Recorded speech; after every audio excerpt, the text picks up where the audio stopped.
Assalamualaikum warahmatullahi wabarakatuh. Selamat pagi, siang, sore, dan malam pada seluruh mahasiswa yang mengambil mata kuliah literasi informasi pada kelas yang saya ampu. Ketemu lagi dengan saya di mata kuliah literasi informasi untuk pertemuan minggu yang ke-12. Pada minggu ke-12 ini kita akan membahas tentang metode pengerjaan tugas akhir mata kuliah, yaitu menciptakan karya ilmiah. Baik, langsung saja akan saya presentasikan materi yang sudah saya siapkan. Akan saya share.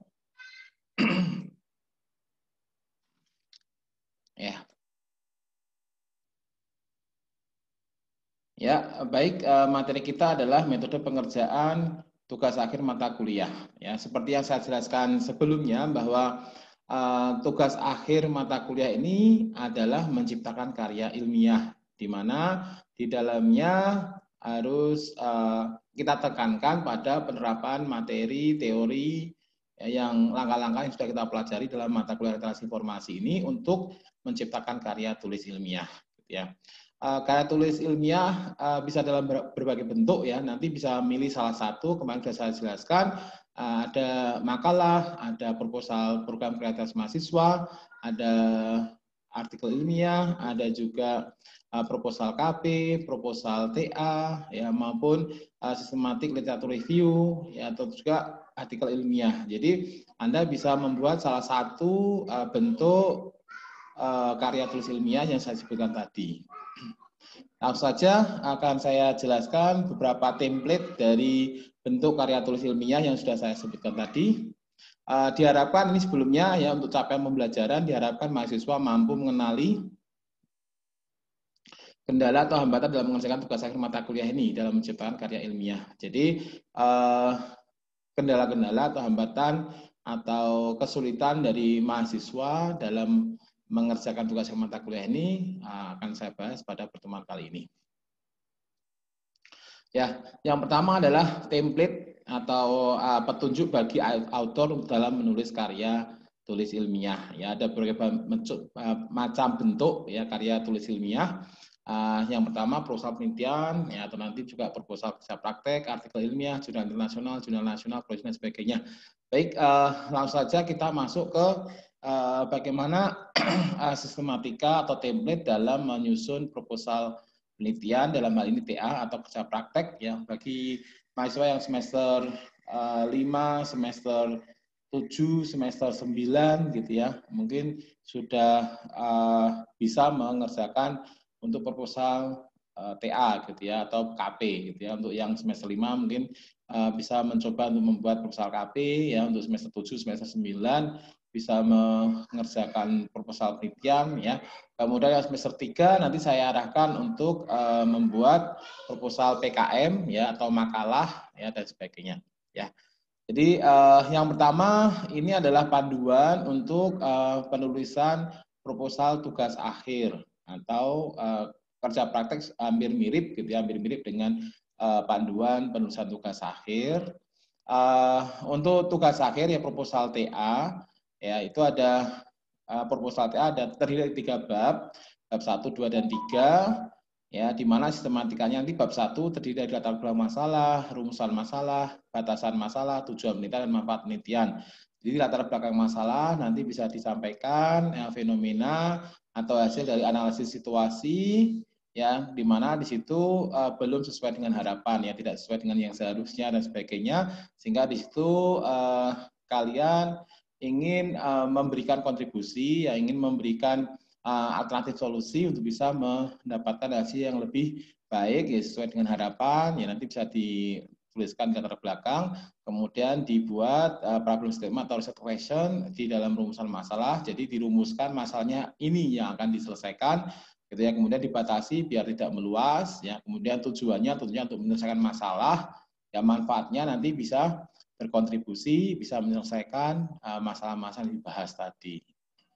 Kemudian setelah itu berlanjut ke bab 2 ya, bab 2 itu kalau proposal TA terdiri dari tujuan studi untuk melihat riset-riset atau hasil penelitian dari yang sudah ada gitu, yang sudah dipublikasikan dalam bentuk karya tulis ilmiah, misalkan artikel ilmiah, proceeding, jurnal, maupun laporan-laporan penelitian untuk skripsi, tesis, disertasi ya yang dipublikasikan tentunya. Kemudian dari artikel di internet juga bisa digunakan ya dan seterusnya. Jadi tinjauan studi ya nanti untuk mengetahui state of the art bagaimana perkembangan riset di bidang atau di bidang fokus riset yang sedang kita jalankan gitu ya. Jadi nanti bisa tentunya step forward ya lebih maju selangkah dari yang sudah ada dan seterusnya.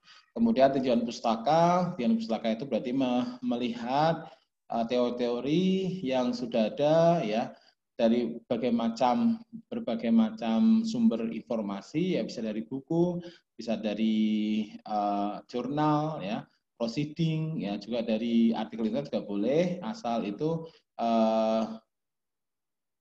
relevan dan juga kredibel ya, kredibel pengarangnya, penanggung jawabnya, penerbitnya dan sebagainya. Kemudian nanti teori-teorinya dibahas semua, ya kemudian nanti ada kerangka pemikiran ya. Setelah itu ada bab 3, ada metode penelitian, itu ada instrumen penelitian, metode pengumpulan data, teknik analisis data, metode yang diusulkan, metode eksperimen, metode pengujian dan sebagainya di bab 3. Dan tentunya di sini ada daftar pustaka ya, karena kita tadi sudah mengetahui kebutuhan informasinya apa, ya kemudian kita bisa mengidentifikasi sumber informasi dan juga tahu caranya mengakses informasi tersebut ya, kemudian yang terkumpul itu nanti dievaluasi di mana yang kita gunakan adalah yang relevan saja ya, yang kredibel dan juga yang mutakhir, yang terbaru ya. Kemudian nanti kita gunakan, kita kelola manajemen referensinya dengan baik menggunakan software dan nanti bisa digunakan dalam penciptaan karya ya.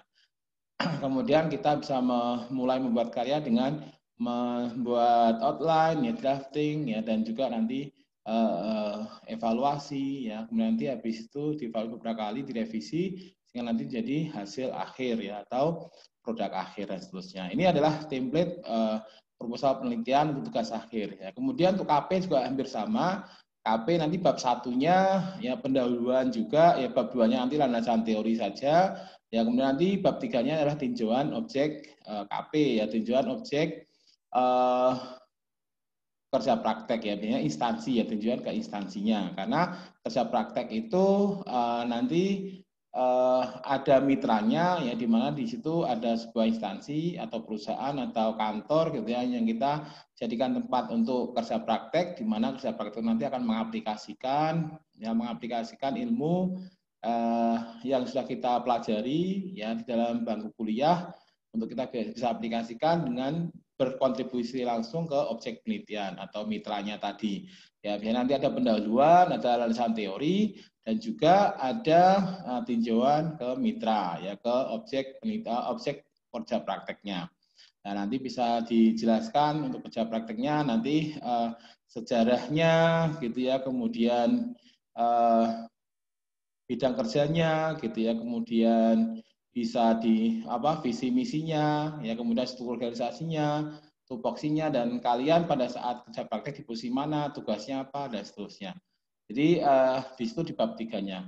Kemudian tentunya ada daftar pustakanya juga gitu ya. Daftar pustakanya itu penting karena di landasan teori tentunya Anda mengambil teori-teori dari berbagai macam sumber referensi, sumber informasi ya, dan nanti harus disitasi dan juga dibuatkan daftar pustakanya. Yaitu adalah template untuk tugas akhir dan KP. Tentunya tugas akhir juga ada buku panduannya, KP juga ada buku panduannya, selingkungnya nanti bisa dibaca dengan sungguh-sungguh, kita dipahami, sehingga nanti susunan atau sistematika penulisan karya tulis ilmiah Anda sesuai dengan petunjuk dan sudah baik dan benar gitu ya.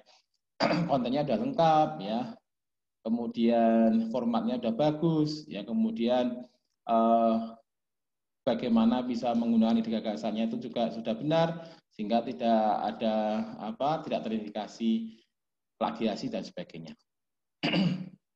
Kemudian ini artikel ilmiah dalam bentuk makalah gitu ya, makalah ini kalau ini contoh dari makalah. Jadi petunjuk penulisan karya tulis ilmiah dalam bentuk makalah ya.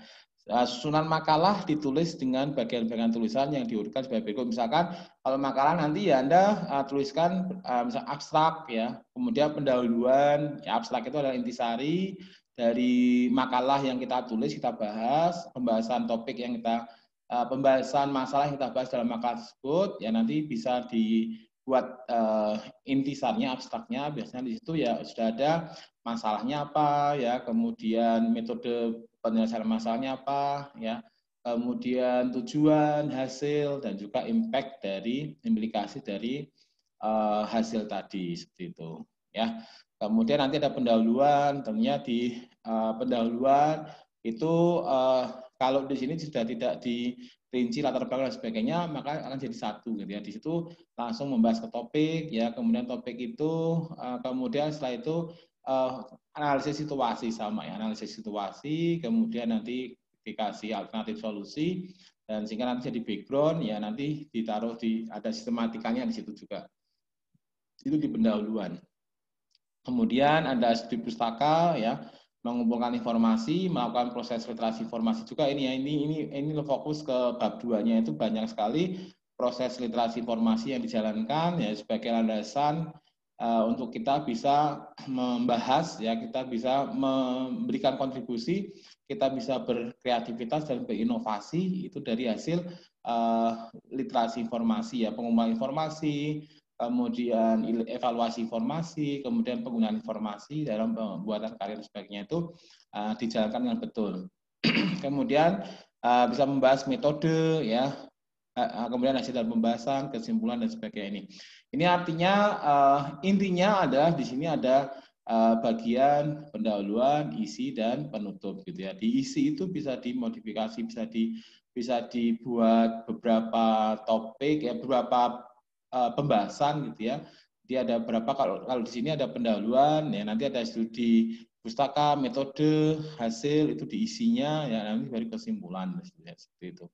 Ya, bab sebelum pendahuluan juga itu termasuk prabab itu ya, di situ di sorry, itu juga diperhatikan gitu ya. Kemudian di sini juga ada format penulisan gitu ya, ukuran kertas ya, marginnya, kemudian jenis fontnya ya, besarnya font ya, judul makalah itu menggunakan font jenis Arial dan sebagainya, ini sudah ditentukan semuanya. Nah, biasanya di sini Anda harus benar-benar memperhatikan author guidance-nya ya, untuk petunjuk untuk author dalam membuat tulisan ya, biasanya ada semua ya, baik itu makalah, nanti kalau misalkan Anda lomba KTI ya, karya tulis ilmiah, itu juga ada panduannya ya, kemudian membuat PKM itu juga ada panduannya ya, PKM dan seterusnya itu juga semuanya ada panduannya, KPTA dan sebagainya, dan itu benar-benar harus dibaca, dipahami, dimengerti ya, sehingga nanti karya kita itu sudah sesuai dengan yang diharapkan ya, dan tentunya karya kalian juga sudah bagus ya, sesuai dengan petunjuk yang sudah diberikan, guidance-nya tadi. Kemudian ada template jurnal ya, jurnal internasional. Jurnal internasional ini tentu isinya sudah lengkap ya. Biasanya template-nya itu adalah IMRED ya. IMRED itu adalah introduction atau pendahuluan, kemudian membahas tentang metodenya gitu ya, riset metodenya. Ya, M-nya itu adalah method gitu ya. Kemudian RED itu adalah result and discussion, result dan discussion atau hasil dan pembahasan. Ya, jadi nanti dibahas semuanya masalah-masalah yang sudah disebutkan ya, kemudian metode yang digunakan nanti akan digunakan dalam pembahasan gitu ya, dan nanti pembahasan itu akan mendapatkan hasil, dan hasil itu akan didiskusikan ya, dievaluasi, dianalisis dan dievaluasi, sehingga nanti di situ bisa dijadikan background untuk kesimpulan ya.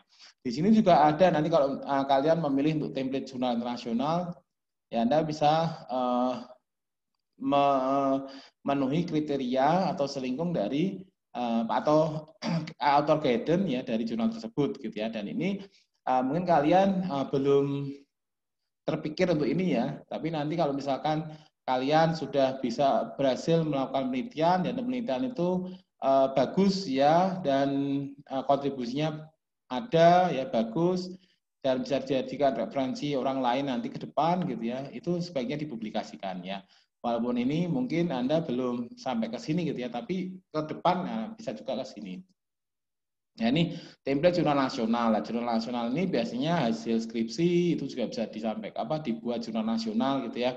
Jadi kalau ini sudah tidak proposal lagi biasanya. Kalau proposal belum bisa dibuat jurnal karena belum ada hasil ya, belum ada hasil, belum ada eksperimen, belum ada pengujian dan sebagainya, sehingga belum bisa dibuat sebuah jurnal gitu ya. Kalau misalkan satu penelitian bisa lebih dari satu jurnal bisa ya, karena ada beberapa riset question-nya atau partner statement-nya, dan di mana di situ dibahas semuanya, dan satu riset question ya, satu pembahasan ya, kemudian satu hasil itu nanti sudah bisa jadi satu jurnal biasanya gitu ya.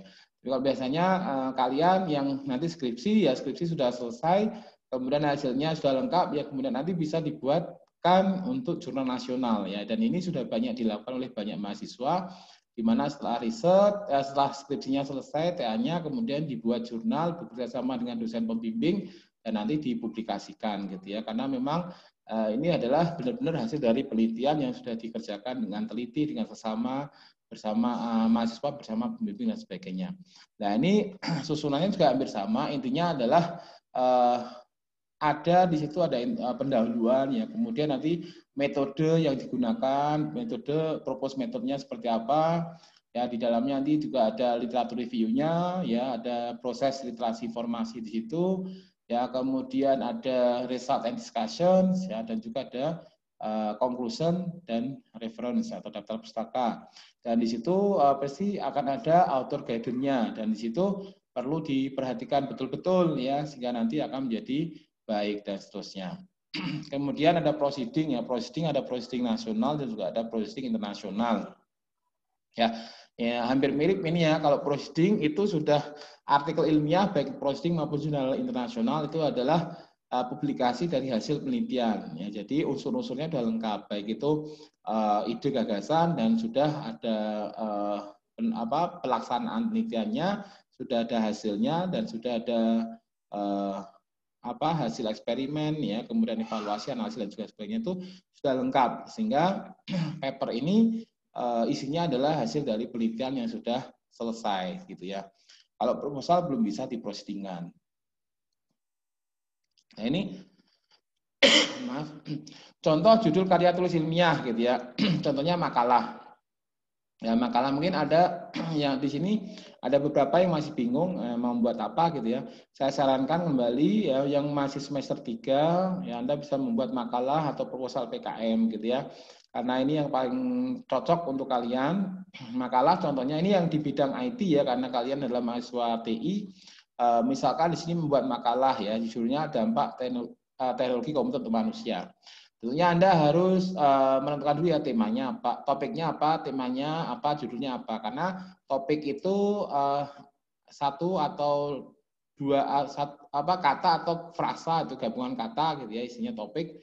Nah, misalkan topiknya adalah data mining misalkan ya. Kemudian di situ temanya data mining untuk kesehatan, misalkan temanya gitu ya. Mungkin judulnya penerapan metode klasifikasi untuk mendeteksi penyakit jantung misalkan ya.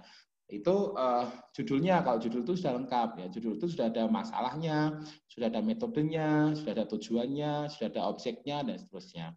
Yaitu contohnya ya, misalkan Anda membuat makalah nih ya, makalah judulnya dampak teknologi komputer untuk manusia. Ya, di situ Anda tentunya harus mempelajari ya, mencari Anda membutuhkan literasi informasi di sini ya, tentang teknologi komputer ya, tentang teknologi komputer saat ini seperti apa ya, yang ada saat ini seperti apa ya, kemudian analisis situasi di situ ya, situasi fenomena-fenomena yang ada di sekitar fenomena dari teknologi komputer itu ya, misal penggunaan teknologi komputer tersebut, ya tentunya di situ akan ada sesuatu yang tidak sesuai dengan harapan ya, tidak sesuai dengan harapan atau yang seharusnya dan sebagainya. Dan di situ Anda membahasnya itu ya, Anda kemudian membahas ya, karena ada berbagai dampak di situ ya, kemudian ada dampak negatif maupun dampak positifnya, dan bagaimana nanti mencarikan solusinya tentunya ya untuk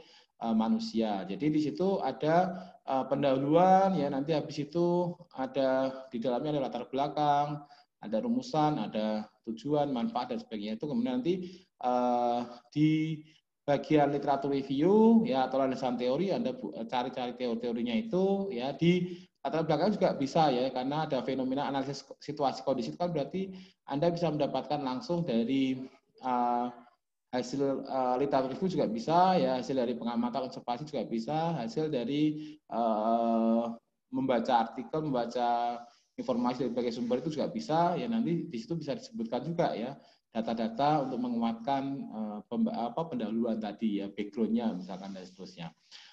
Kemudian nanti bisa dicari literaturnya, kemudian dibahas ya nanti akan ada hasil ya, kemudian nanti disimpulkan dan juga ini minimal harus ada satu riset question atau satu problem statement di situ ya.